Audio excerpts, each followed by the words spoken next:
Good evening and welcome to AOH Primetime. Tonight, a very special guest, as we are certainly pleased to be partnering with WAKR Radio and airing the Ray Horner Show live every morning from 6 to 9 a.m. right here on WAOH. And joining us now on the set, Ray Horner. And you wear a lot of hats at WAKR and running all the radio stations. And how do you balance all of it? Time management. You're in there at 3 o'clock in the morning? I'm in there at 3 o'clock in the morning, get a lot of stuff done. I do show prep for my show. And then afterwards, after the show at 9 o'clock, I do a little bit more work on the show. And then one thing that I love doing is working with the other staff members. And you know them as well as I do. They're just fun to be around. And we work with QMX and Alt Rock 107.3 and WONE. And we plan promotions. We talk programming. It's a lot of fun. We were thrilled to be invited along with you to the Akron Zoo and the fundraiser for the food bank. What a fun evening. And we have to speak to how the Rubber City Radio Group is so involved with the charities and using, as it should be, your broadcast ability to support the community, to serve the community. This is certainly very important to you and everybody. You know, one thing, Dan, when you're a local radio station, a local company, we firmly believe in supporting local in any way we possibly can. You know, in listening to my show, big supporter of the Salvation Army. The other stations do just as much good with other charities. But when the opportunity, I won't say an opportunity, the thought process of the Akron-Canton Regional Food Bank, and they were struggling with cutting of funds and they needed some stuff. We literally sat around one day at the table and said, let's do this. Let's reach out to the zoo. It's a perfect venue. They had the Wild Lights event going on. We hooked up with Elena Bell down at the Akron Zoo. She said, we'd love to do this. And you saw the fallout of it is we were able to collect a lot of food items, people coming through the doors. And it's just one of those things that we really believe in. And in the world of media today and radio and television, sometimes there's programmers programming from 10,000 feet in the air. We don't do that. We program on the streets in our hometown. And if we're not supporting Akron and beyond, no one else is. So we firmly believe that that's what we do at our station. We spend a lot of time thinking about what organization needs help and how can we do it. You have the mayor on every Thursday morning on your show, about 7:10 he comes on. Yep. Sometimes in the studio. Yep. Sometimes his schedule is such, I made him late for a meeting last week. Oh, good. Oh, wonderful. You're interfering with the operation I didn't of our know that. I now. said, what are you doing today? He said, well, I'm late for a meeting now, but I guess everybody knows where I am. You talk all the way till 7:30. You're going to be late for news. But they got you pretty good when they surprised you with the proclamation. And now there's Ray Horner Day, and that is, that was 25 years on WAKR, the longest running morning radio show in Akron. Yeah. And I mentioned it to a couple of people around the station. I just said, hey, I'm celebrating my 25 years. I was pulling off some old interviews. And little did I know what that materialized into. But the mayor, well, first of all, you were there. And I'm wondering, why are you there fixing cameras for 2.5 hours? And then the mayor came in and I saw people out in the hallway. People were in the studio videoing and realized what was going on. But 25 years. I remember it like yesterday coming into Akron, did my very first show. And I remember getting a phone call from one of the listeners that said, I don't like you. Why don't you go back to Pennsylvania?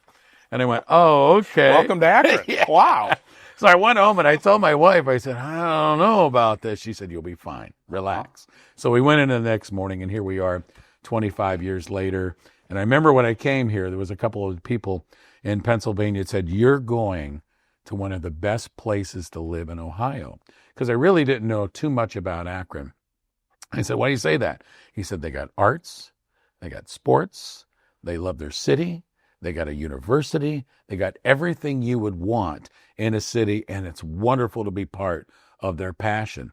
And man, was he right, because we have been here 25 years. We love it as our home. I love helping any way that I possibly can, and I love being part of the community. I'm just thankful that, the community ended up welcoming me 25 years. One big part of your job that I know you love is work with the Guardians. Yeah. And going up there, and it's not a sports show, but you talk a lot of sports. Right. And you love it.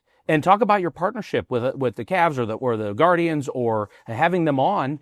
Even you air the local coaches. The University of Akron is playing Kent State, and you run the clips of the coaches. Run the clips, and actually the coaches sometimes will come on, but their schedules aren't real morning schedules. But with the Guardians / Indians before that, ended up going down to spring training for a couple of years before that, and I really developed a strong relationship with Bob DiBiasio, Jim Rosenhaus, Curtis Danberg, and many others with the organization. And they come on my show every week during the course of the baseball season, and they don't get paid a penny for it.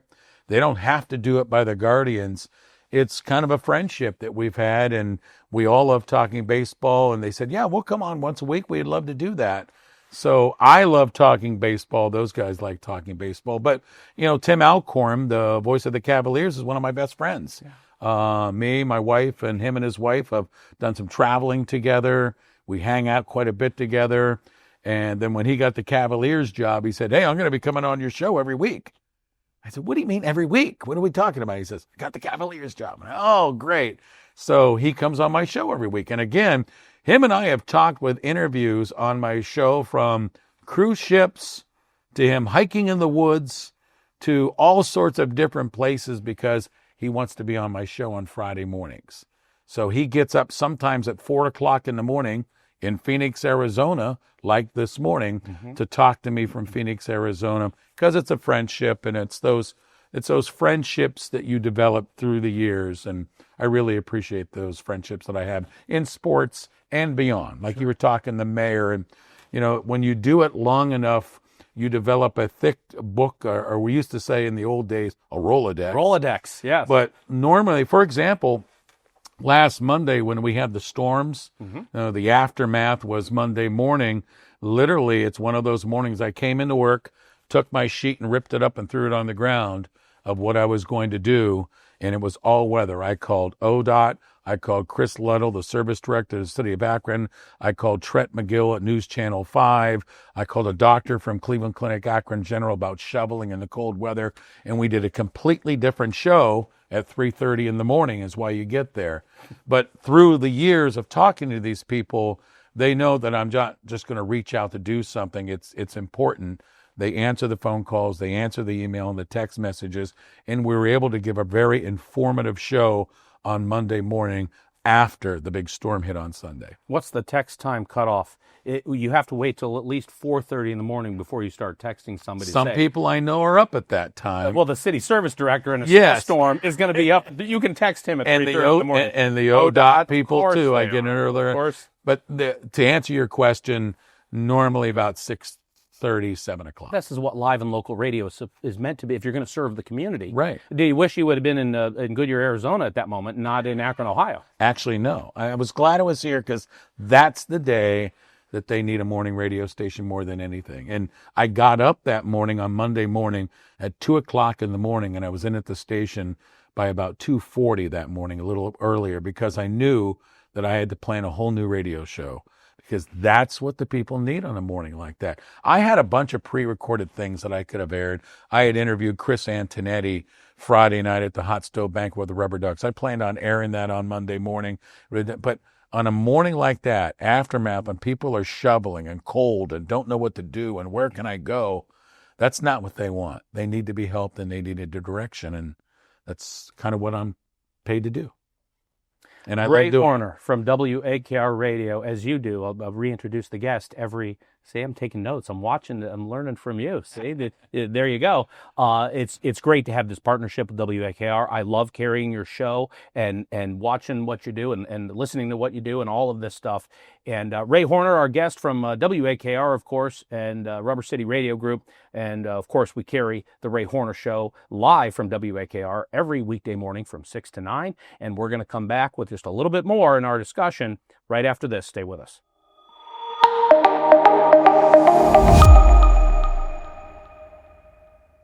Welcome back. We are here discussing all kinds of things, broadcast and radio and life stories here with Ray Horner from WAKR Radio. And of course, again, very proud of our partnership with WAKR and carrying the Ray Horner Show live every morning right here on WAOH. And of course, in the radio business, in broadcasting, in any industry really, people have war stories.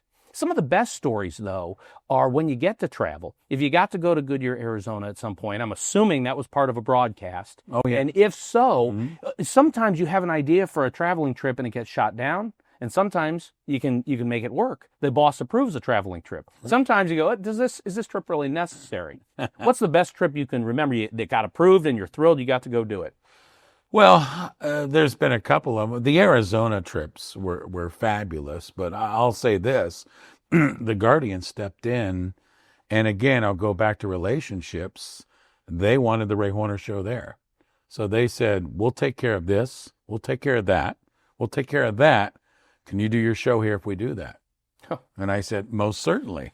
But they wanted me out there, and I interviewed from Tom Hamilton to the owners, to the manager, to a number of the players, made myself around Goodyear, Arizona, visiting with the mayor from Goodyear, Arizona.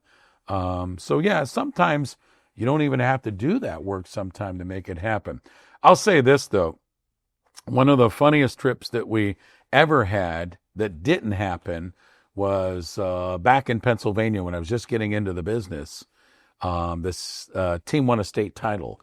And they were doing a parade to congratulate the team. Is this in Meadville? Yes. Okay. And they wanted me there and to do my show there. Got off to a late start. I'll try to condense this.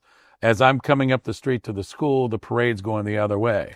And I missed the parade. I was broadcasting live from our radio station van.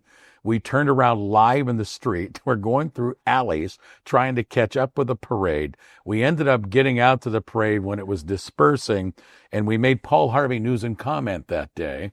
As they said, did you turn in Meadville, Pennsylvania for the parade with Ray Horner on WAKR? If you did, you heard the same thing I did, a traffic report. You like a good roast? That's pretty good. that was pretty good. I have a couple of stories, the beginning, and I'm lucky enough to do kind of what I've always wanted to do. When I was in 9th and 10th grade, I went down to the local radio station and just sat in with the talent. I went to the sporting events and sat in with the people doing play-by-play. And I don't know if you know, but I've done a lot of play-by-play from NCAA, the high school sports and all that. Yeah, I won a couple of Pennsylvania Association Broadcaster of the Year awards for sportscasting.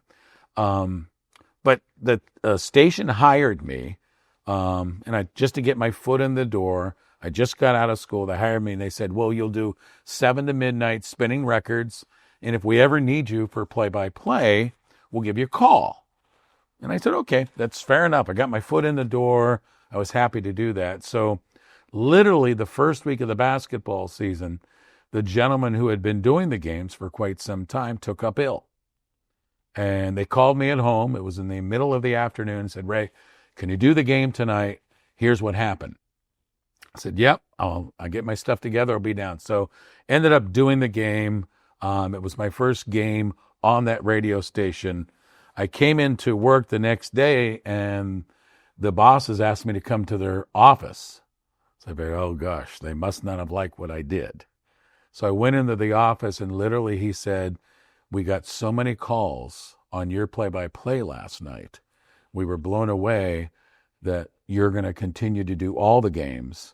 And they let the other guy go, and he took ill. It's kind of like a Wally Pip, Lou Gehrig type of story. And I felt bad for the one side, but people liked the job that I did that night, and they hired me full time. So fate sometimes steps in, and if the gentleman didn't get sick that night, who knows if I would have ever been able to get my sports career going. You do so many things. You're at the station at 3:00 in the morning, but then you're at the events at night. Yeah. And working it and the any number of things. And 30-minute naps are wonderful. Okay. That's the secret to it. Okay. Yeah. No, and then in the summertime, things like the Akron Bicentennial Parade, and you're the MC. Sarah Kay out there doing all those interviews. That was a blast. Yeah, we had a lot of fun. I'm so glad Mark Greer asked me to be part of that.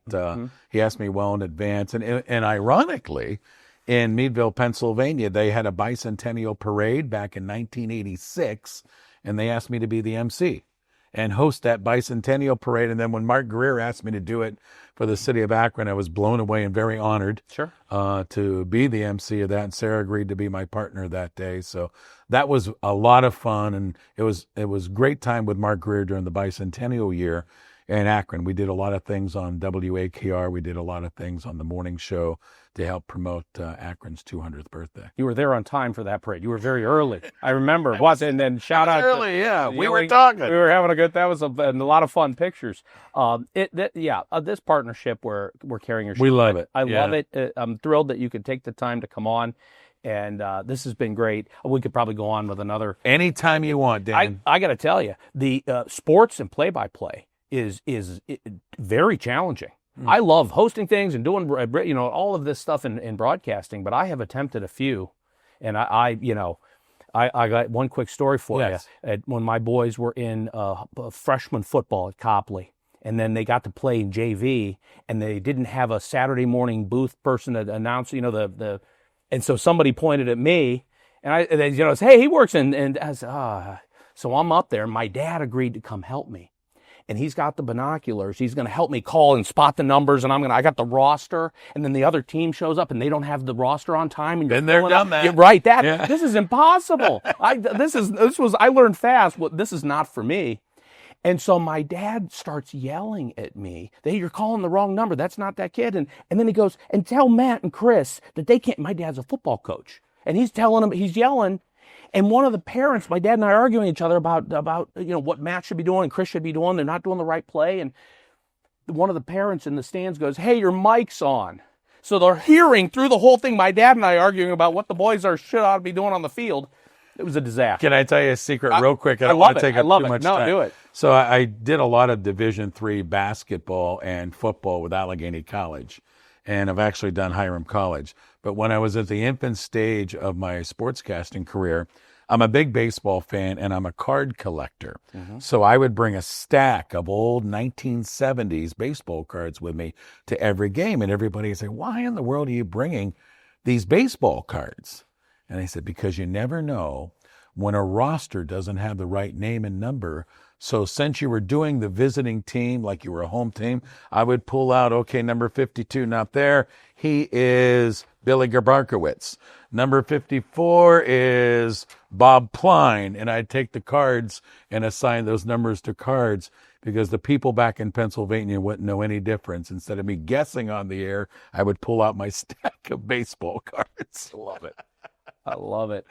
You love what you're doing. I do. You are fortunate, to be able to you in the industry that you love. Yeah. Since I was in junior high, I got pretty lucky. That's great. That's great and encouraging. We, of course, our program of broadcasting, as you do too. There's always a young aspiring. They love this business. It's hard to stay in it. Yeah. And it's hard to get into it and stay in it for a variety of reasons we won't discuss. It's changed. Absolutely changed. Some doors have closed in the broadcasting business, but other doors have opened up. Yep. So it's changed a whole lot. Not as many jobs as there used to be, but now there are different jobs as far as editing and podcasting and video editing, where those jobs didn't exist when I first got in this business 45 years ago. Sure. You didn't need a video editor at a radio station. You didn't need a podcast editor. Yeah. You didn't need someone for social media. There weren't cameras in a radio studio back then. Yeah. How about that? But we're lucky enough to have them now. This has been a blast. You got to come back. Well, we should do this regularly. Anytime. Okay. I love it. I love coming on your show. There we go. Right back at you. Ray Horner, of course, from WAKR Radio. And did I mention we carry them live every weekday morning, 6 to 9, the Ray Horner Show, bringing you news, traffic, sports, weather, and all kinds of fun Akron topics and beyond. Thank you for watching. There's a lot more to come here on AOH Primetime. Stay with us.